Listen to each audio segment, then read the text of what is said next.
everybody, and thank you for tuning in to the Liberty Report. With me today is Daniel McAdams, our co-host. Daniel, good to see you. How are you this morning, Dr. Paul? I'm doing good. As a matter of fact, I think we're going to have a good program today. Not that we don't have one every day, but sometimes we have to tell people how many problems we have, and I imagine we'll mention a few of those because they haven't gone away. But we see some cracks in the seams of those authoritarians who want to take over everything. That means there's some people out there who still are thinking that they'd rather live in a free society than in a slave society.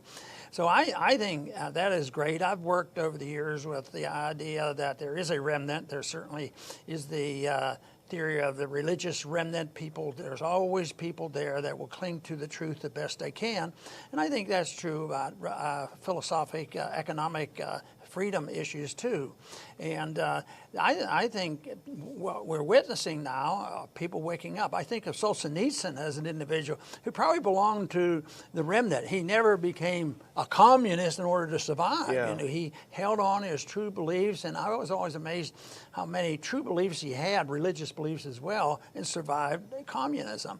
But I think right now what we're seeing, we want to talk about today, are the people who have resisted. There's a resistance going on, and it may be growing. It may be bigger than we ever dreamed it was. And, you know, businesses, some business, did you know that there are some businesses that never closed? And that, of course, is a good sign. What they're doing is defending their rights of the Constitution, and the people who are at fault, both morally and legally, are the ones who march in with guns and want to put you in prison, you know, for just expressing your own right to go to church or something. We've seen them going into the churches and things, but there are churches that are standing up to it, and there are churches and other people are filing lawsuits, and there's hints now that they may back off on some of these regulations, which is to me is the reverse of the farce that it was on line 'em up. If it was so necessary to put all these regulations on, why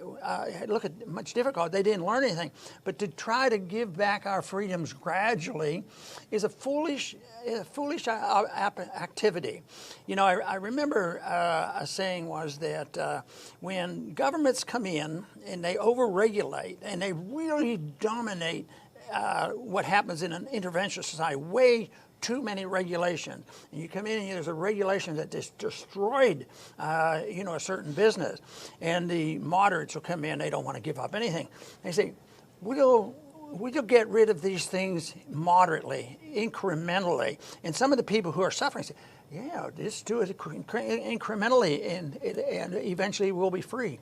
But somebody said the analogy you should have is if somebody caught you on the street, knocked you down, robbed you, and they stood there beating you, would you say, I want moderation, and quit beating me gradually? No, you want them, get off you. And I think that's the difference now. They're determined to cling to this and waiting for the next crisis to come, and they don't want to just let loose and return liberty. I think just dropping the whole nonsense and let individuals decide on how much avoidance they want with other people. And there probably would be plenty. There's a lot of people scared, and they would, you know, want to stay at home or find out how the people they're associating with, and that would be fine, but it would be done differently.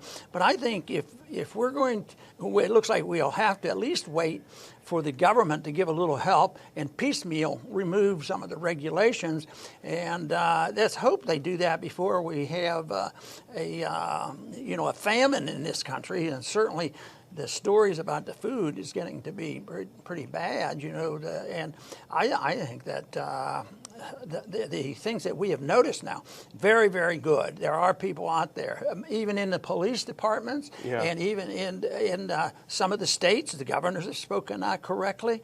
So, there's been no proof that the states and the cities that had less regulations, there was more illness. Matter of fact, I think the opposite is true. The people suffer from the regulations, and they suffer medically for other things, closing down hospitals and things. And, Fauci, was asked the question in Congress, when you measure the people who die as a consequence of coronavirus, do you ever measure and talk about how many people died because of your regulation?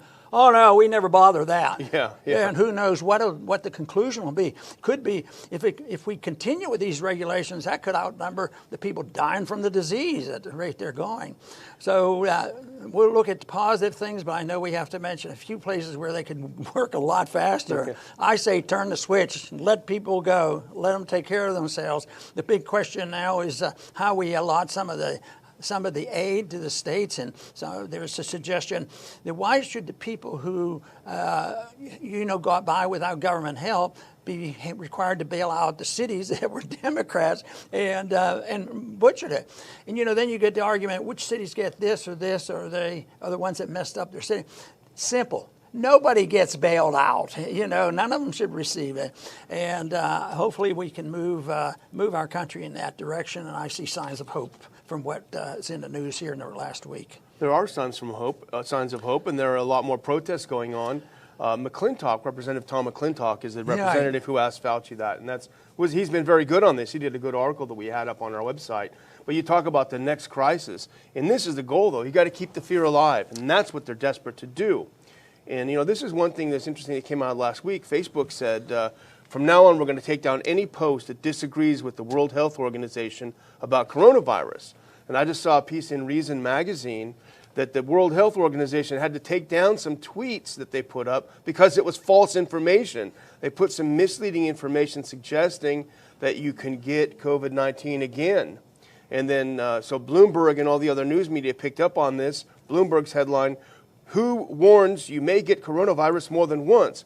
Well, that's false. What the reality was is they hadn't studied it. So you can only follow the official, the official organs, but they're usually wrong. And then we had Dr. Birx, who doesn't have a medical license, saying we have to keep social distancing through the summer, which is amazing. But we do have some information. You're talking about instead of what, Dr. Paul? I saw this amazing graphic using the official numbers. About a little over 500 coronavirus deaths in Texas, and that's terrible, for sure. 7 million unemployed. It's unbelievable. The level of unemployment. We even have a picture of Nashville. Look at this, Dr. Paul. Nashville, a lively place. Nashville musicians find themselves without jobs or benefits. Musicians are being hit certainly particularly hard. So there are a lot of problems. The resistance is building, though, among small businesses, and we can go into some of that. We have a few great examples that we can go into. The authoritarian system, a government gets there usually by lying. They get us into wars by lying. And I believe if you don't say they're outright lies, at least deliberate misinformation a lot of people have had to listen to get people excited about, distancing. What are they going to say when somebody proves that it absolutely had no benefit, and all of this stuff. But it depends on lies to take away liberties, scare people into wars. And certainly, I bet you this is one of the biggest domestic fear-mongering group of people that was able to drive this coronavirus ever. It's worldwide. It's contagious. It's like a virus, and that's the real viral that I'm concerned about, the spreading of this information. But they had to lie to get people to accept it, and now they have to keep lying to keep the things going. Now, this idea that we had to have social distancing up until September or something. Yeah. What kind of science is that? It's total nonsense. And yet it gets repeated and repeated, except we're getting more friends out there that are questioning things. So I think that is great. There's just no reason. Just think of a society that never had a government and a bureaucracy, always offering up their great wisdom to tell people how to live. You know what? If that's what you had, you'd still have some problem. Yeah. The people would make mistakes, but they would only affect their mistakes and the people directly involved. But when you allow these if you allow somebody that loves to live with authoritarianism, like a Bill Gates, he gets in, and with his power and money and prestige, he can do a lot of harm. But even there, I think there are some people waking up and say, hey, what does Bill Gates know about it? What does Fauci know about medicine? Yeah. You know? And yet it's a real challenge because of course, the Main Street media and the deep state controlling the scenario. But there's still enough freedom left for us to talk about this, which is, I think, that we're fortunate to have that. And I think there's enough people out there to think our way. I still work on the assumption that you work on the elite, the people who have opinions and a philosophy, and then they will bring people along. But when they're doing the wrong thing, you end up what we have. But what we have to keep working on the people that have influence, and the professors in the universities and different things like this. They can help give us the ammunition, and people say, hey, maybe there is something wrong from this. But the big job is getting that message out, and that's why we have to be so thankful to our viewers, because they've certainly been helping us get our message out, and we feel good about that. Yeah, that's for sure, and we're thankful for the independent business people who have the courage. And it's easy, to sit here and say, hey, you should all open up. But they're the ones that are facing the wrath. But they are having the courage increasingly, and partly it's out of desperation. They're laying off their staff. They're letting people go that have worked with them for a long time.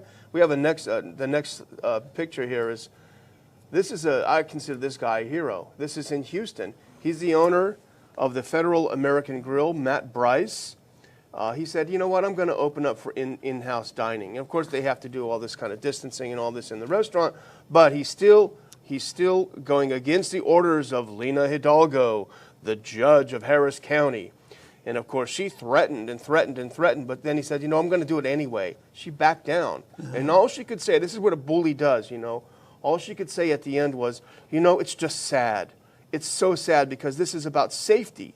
And it's also dangerous. So making this guy out to be a bad guy, and of course she's the one who said, starting today, you have to cover your face in Harris County. And the police said, oh yeah, we're not going to enforce it. But let's just do one more. But here's another hero, I think.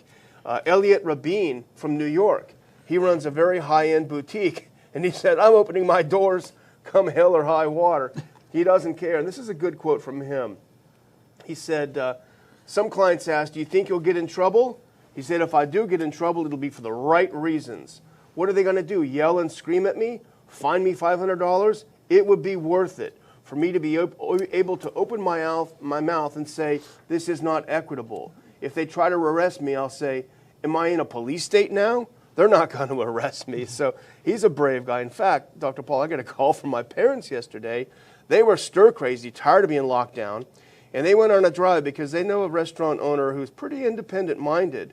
And I won't say where it is, but they went on a drive, and sure enough, there were a bunch of motorcycles, a bunch of picnic tables outside. The restaurant owner was barbecuing, and putting food out, and everyone was thrilled and happy, keeping their distance or whatever. But there is a growing underground. People want to do business again. You're indicating that freedom does work when it's allowed, even when they have to force a little bit to be able to use their freedom.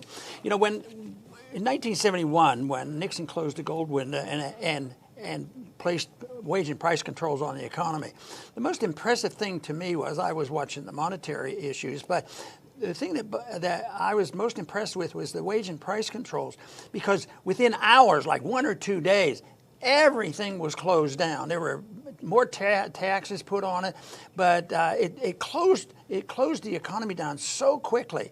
And I keep thinking about these rules now. The rules that are placed on the economy, how quickly it turned things down. I mean, it didn't take weeks and weeks, and now people are starting to go a little stir crazy about this. And it's amazing how some have adapted to, well, the government will take care of me, and they better keep sending me my check because I'm entitled to it. But that was a blip. That was a blip, and that just makes things worse, this whole idea. And there's been articles out now to show that we don't have much hope with most of the Republicans in Congress. They're spending the money money too, Yeah. and they're trying to outdo the Democrats. And that is not going to help at all. I think people have to realize that, I'm back to my argument, turn the switch back on. You don't when you need light in your house, you don't turn it on real low or light one candle or something. You turn the switch and you get light. And this is what these people are telling us. Just allow us to turn on the switch and let us have our freedom back, and we'll take care of the rest. And we've had a little bit of that experience living in the hurricane area. Yeah. I mean, it gets bad, really bad, and it closed things down. The government does a lot of things to slow up the recovery, but basically you go back to normal rather quickly, and people rebuild. They rebuild pretty quick, in spite of some FEMA regulations and some of these other things. But that's what could happen here, and especially if we can get more people, and we're going to look for the doctors who've had experience and say, this is not good medicine. It's not good medicine, and we've talked about this before, but how many people have died because they don't do ordinary medicine? People who are scheduled for surgery, that's just a minor cancer you have there, we'll put it off. And the hospitals are empty. Yeah. So you talk about messing things up. It's the idea that we have these dictators, in CDC and these other places. See, I don't believe that bureaucrats should be practicing medicine. Yeah. But I don't think doctors should ever be practicing government medicine. Yeah. So you can get the doctors in there. They're the ones who run these campaigns to change the death certificates. Yeah. So, but no, we just let it go. We let the bureaucrats practice medicine. We let the doctors go in, and they become bureaucrats themselves, and they don't practice medicine anymore. So only a society that respects individual liberty and property rights can provide the maximum amount of benefits to everybody. That's exactly, and the psychological conditioning that's associated with this idea that you have to cover your face, you have to stay away from people, it's causing people, I think, to go a little bit crazy. And even when you go in the store, people look at you as if you're the enemy, even that used to be your shopkeeper. The thing that is, as you say, just switch it back on. Just remove all the regulations. But people don't understand, if you feel afraid, no one is going to force you to go out. Right. No one's going to say, get out there, get out there. If you feel afraid, stay in your house. Someone will bring you food. You can always make arrangements. But everyone else who assesses the risks and realize the chance, and we're hearing more and more because the data is coming in more and more, your chance of dying from this is 0.03%, according to this fantastic presentation by these doctors in Bakersfield, much lower than the seasonal flu. There were some people in San Clemente that didn't want these skaters or surfers to go back and doing their thing. But there was danger by going back, and there probably has been some danger represented by people fall and they can break an arm. Yeah. And you mean they took their own risk? They went out there and did it anyway, and they knew they might break their leg. But no, I think that's an interesting story, how they just defied them, went out and did it. And people, they just made up their own mind. It's not like everything's going to be perfectly safe. It isn't. But once you get the information out there that all these rules and regulations aren't perfectly helpful either, and may be doing the opposite, which I believe. Yeah, that is. And we started talking a little bit about hospitals. I think we should go into a little bit about this because that is important too. But first, here's something that actually does worry me, and it should worry every American. The food supply chain is breaking down. Tyson Foods warns of meat shortages as plants close. And they say due to COVID-19. That's not exactly the case. That they're closing because of that. But moving on to hospitals, let's move on to the next one, Dr. Paul, because someone had this great quip, and I won't repeat it as well as it was originally written. If we can look at the next clip piece. Most U.S. hospitals are empty. Soon they might be closed for good. Someone said only government could cause the healthcare industry to collapse during a pandemic. I mean, only leave it to government. But here's the next one. This is closer to home. And this shows you incompetence and maybe a little bit of corruption. Here's that next clip, if we can have it up. They spent $17 million putting a hospital up, pop-up hospital. They didn't need it. $17 million, they have to dismantle it in Houston. Somebody got paid for that.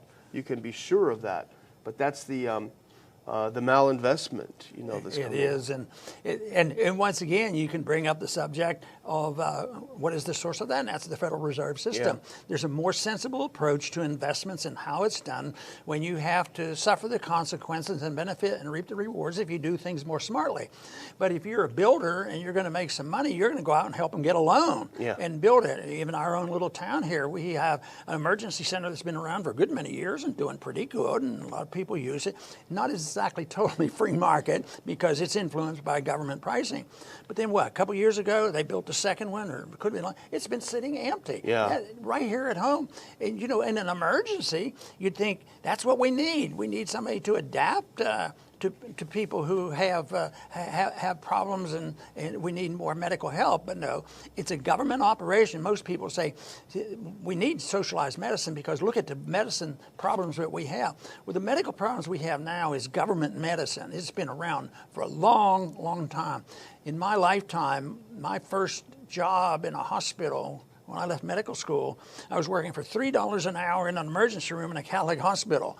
And no Medicare and no Medicaid, and everybody got treated the same. And then now look at it. Now the government will guarantee everybody do it. And it's not quite enough now. They have to have a one-party system that everything is free. So what happens when it's free? The stuff there, they close it down when they need them. Yeah. So I vote against the government interference in almost everything. Yeah, almost everything. That's true. Well, I'll close out because we've covered a pretty broad spectrum of things today. But I still want to talk about the protests because even though Facebook and all these social media tries to shut down, the people are not going to be shut down, and they're thinking of new innovative ways of doing it. There was a massive protest in Wisconsin over the weekend. Look at this, Dr. Paul. I mean, you had thousands of people there on the state capitol grounds. They didn't care that they were not allowed to do it. They were going to do it anyway. And someone spotted an interesting sign from this protest, and they sent it over to me. I don't know, Dr. Paul, if you want to look at this or not. Uh-oh. Well, they're watching, which is good, and we're happy, and we're happy to be of service. There's one left. There's one left. The last sign. But I want to thank all of you for watching, and thank all of you for coming to the Liberty Report. We're trying to keep you updated as much as possible with just to provoke a discussion, provoke a conversation. And it looks like things are going our way, which is a good thing. So please keep coming to the Liberty Report, and we'll keep doing our best to provide you with information. Thank you. And we've talked about the interference, in this operation, both from the angle of the collapse monetarily and the Federal Reserve, which was this, and then I think the virus was the cover. Everybody has to talk about the coronavirus, and that's the problem. It's not the Federal Reserve. It's not spending. We need the Fed. We needed that $10 more trillion, but it seems like the economy hasn't recovered yet, and they're still talking about even more. The one thing is whether you're closing down a system, controlling things with wage and price controls, or trying to open up a system, there can be a pretense. It's always fair. Everybody has to be fairly treated, and fairly means fair to most people means the special interests get their stuff first, and this is the one characteristic of it is governments can never be fair. They're only fair to the manager. They're fair to the bureaucrats. And you think of there's a couple people in Congress and in the Senate that really has preached socialism. Does quite well, under this system because it's not fair. Getting more stuff than he got because he was in politics. So there's nothing fair about it. And I said, well, in free markets, a lot of people get much richer than others. And that is okay if it's honest. If they didn't get it dishonestly from the government, if they didn't get it in the military-industrial complex, no, you shouldn't be envious of people who worked hard. But our problem is the distortion of wealth distribution has all come about as a consequence of our monetary policy, the way the governments divvy up the loot, and how they build hospitals they don't need. And then when things get tough, they come in with total regulations and wonder, that's free enterprise. See, if we'd have had socialism before now, we wouldn't have these problems. Well, that's one thing we'd like to dispel. We're not suffering the consequences of free market economics. We're not suffering the consequences of sound money and the gold standard. They claimed that in the 30s. We're suffering the consequences of a lack of individual freedom and a lack of ability for individuals to assume responsibility for themselves. And that, to me, is so different. As I say, it's imperfect, but I tell you what, when you have imperfections in man, the last thing you want to do is send them to Washington so their imperfections bother all of us and damage all of us. And the bigger the bureaucracy gets, the more people who suffer when it comes crashing down. And that is what we're suffering from. And that is why I am convinced not only will we continue to see the businesses defying all these rules, I think there's going to be a reassessment of this whole principle of government interference in our lives. Yes, the socialists agree with me. That's why they want total socialism. But because people have already decided they'd like to go skating when they want, and they like to go outdoors when they want, and they like to work and keep their money, that we can win this. I think the momentum can be on our side. The evidence is so clear that the only job we have is presenting this evidence. And even though we have a little channel and there's other outlets, our numbers are growing. Thank you again for helping us reach more people. But there's a lot of people out there. I found when I was campaigning that it was almost like people would come out and it was almost like, finally, I heard somebody say that I agree with. And that is what we need to do. Get the message out there, because they're going to wake up, especially with the proof. This lockdown didn't work. The inflation system doesn't work. The monetary system doesn't work. Spending trillions of dollars makes things worse. So I would say tremendous opportunity, and we are seeing cracks in the seams of the authoritarians, and we have to keep it going. But I do want to sincerely thank all our viewers and all our supporters for the help that you have given us, because without you, I'd still be doing exactly what I thought I would do all my life when I first ran for Congress, because I thought I would be, all by myself and never run into very many people. So I have been astounded that there's a lot of people out there that are excited and know about it, and they want to hear the message. So do whatever you can to spread the message. I want to thank everybody for tuning in today to the Liberty Report. Please come back soon.